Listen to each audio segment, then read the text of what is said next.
Hey everybody, it's Lori here. I'm just going to show you a little bit about what's been going on in the garden. I have a new caterpillar to show you and one I haven't had before. It's not a monarch, so stay tuned to see what that is. And then I'm just going to show you a few things in the garden bed that's going on. Let's go. Here I have my large hydrangea bush in the back. It grows really tall, and then when it rains, it droops down to the ground like this. The blooms are so heavy and enormous that you just can't even hold them up. You can see it's a little wet here because it just rained. Aren't they huge? The bees love these too. I prune this back to nubs every year, and it grows this much in a whole season.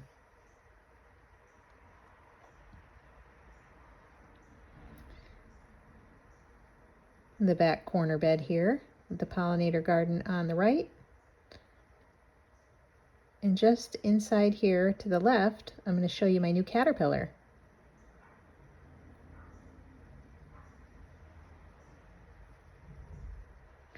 This is a milkweed tussock moth caterpillar. Its host plant is also the milkweed plant, just like the monarchs. I didn't know that. I've never had these, or at least I've never noticed them on my milkweeds before. I don't have any monarchs, but I have this guy.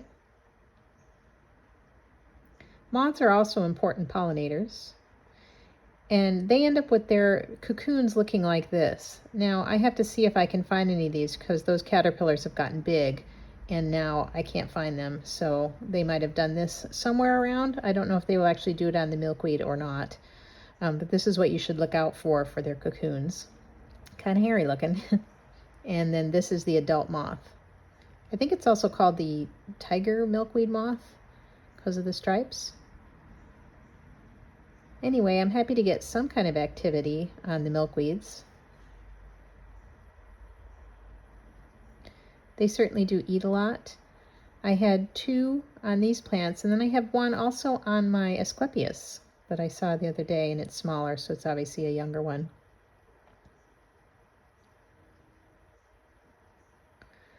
And you can see how much they eat. They just numbing away, and then he went down there and he's sleeping it off. And here's my little bunny friend that was out with me while I was filming. This is Mr. Carrots.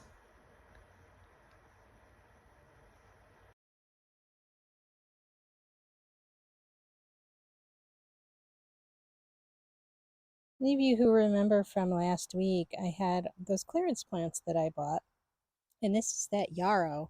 And I will go ahead and put a little screenshot of what they look like when I got them, but I cut them down, and look at that.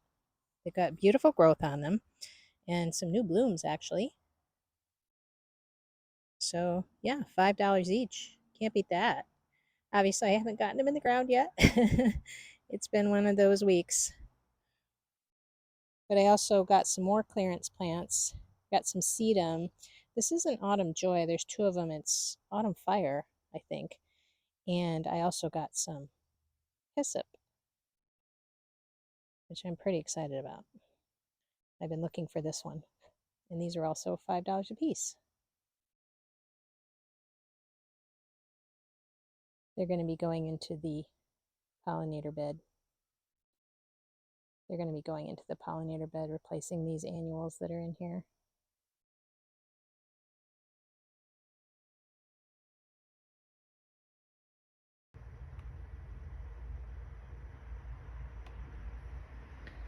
Here in the pollinator bed, this is the catmint, the non-native catmint. I put it back here for now, and there's bees on it. I have to be careful when I work with this stuff back here because I have to do it in the morning when it's cooler and the bees aren't active, because I don't want to, they don't ever sting me, but I also don't want to really make them angry. So that's just there for now. I'm not quite sure what I'm going to do with it. There's my boneset. This is a pollinator haven right now. It got so tall.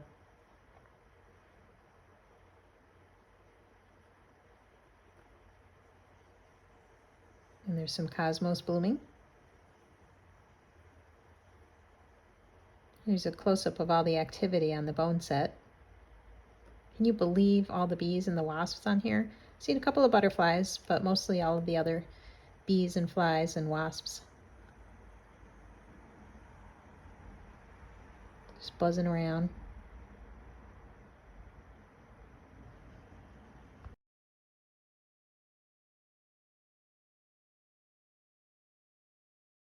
Take just a second here to show you how tall my boneset got.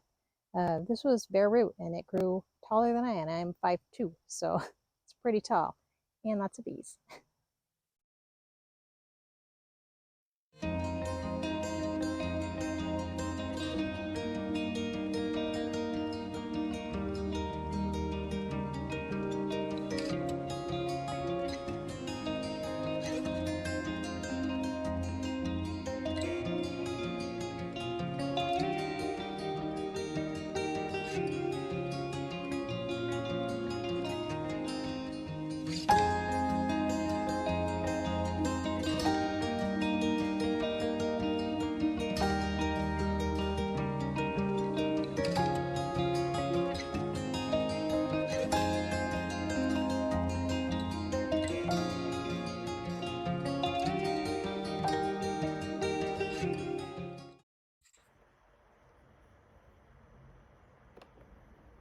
And here is Joe Pyeweed in full bloom right now.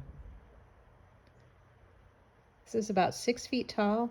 Again, this was the dwarf Joe Pye, supposedly. Supposed to be around 3 feet tall for the home garden, but mine, for whatever reason, keeps growing really tall. I've divided it and put it in 2 different places, and it's still this tall. And there's some black-eyed Susans in this back path. If you can believe it, I thinned this out, and it still looks like this already. I think I'm gonna have to do it again.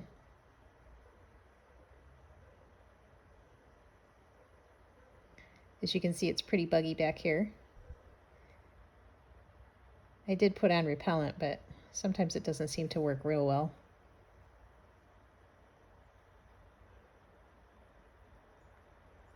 So I can make my way through the path here. Just barely.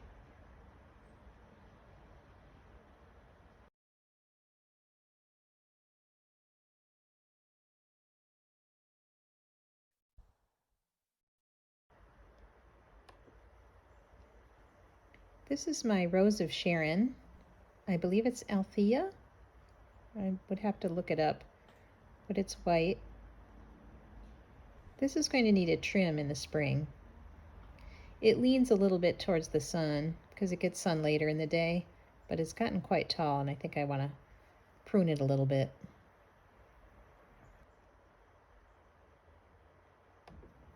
And now some monarch watching.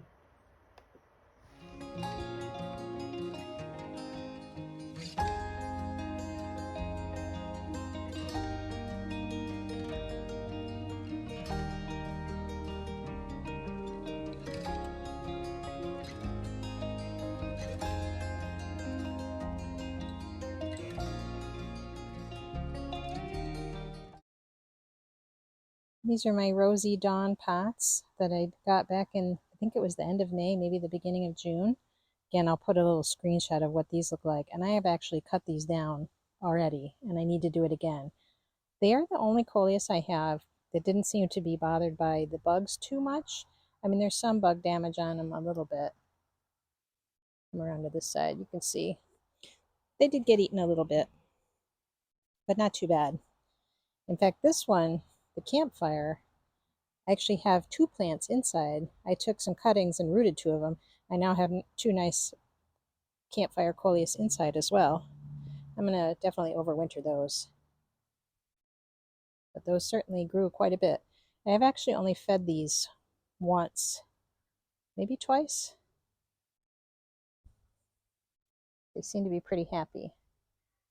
And I'm going to go ahead and trim these down again and grow some cuttings.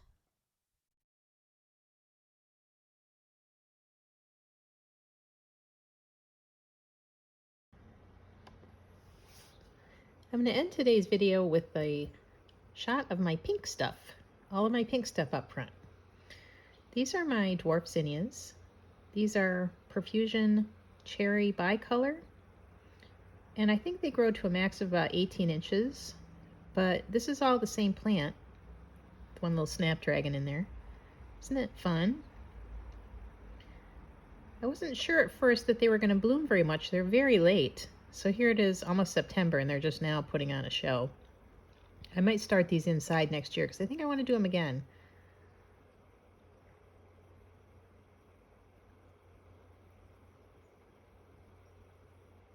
And my other pinks are Supertunia bubblegum.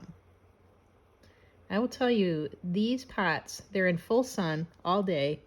I do keep them watered and I feed them once a week, but there is one plant in this pot. Can you believe that? It's one. And in fact, one of these, actually, I think a dog peed on it because it half died and it has come back and now they look the same. It's amazing to me. I love these. You don't have to deadhead them. You just stick them in the ground, feed them, and they're happy. So I will leave you on a pink note this week. Let me know what's blooming in your garden. Don't forget to like and subscribe. Bye-bye.